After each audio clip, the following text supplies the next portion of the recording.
pag nakilala mo na yung katotohanan at inuulit-ulit mo pa, hindi baling nauulit-ulit mo kung di mo alam na yun pala'y masama no?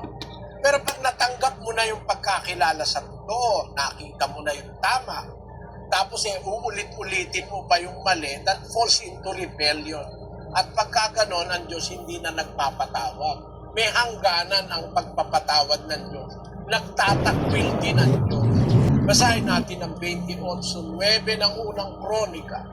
At ikaw, Salomon na aking anak, kilalanin mo ang Diyos ng iyong ama, at paglingkuran mo siya ng sakdal na puso at ng pusang pag-iisip, sapagkat sinasaliksik ng Panginoon ang lahat na puso, at naaalaman ang lahat na akala ng pag-iisip.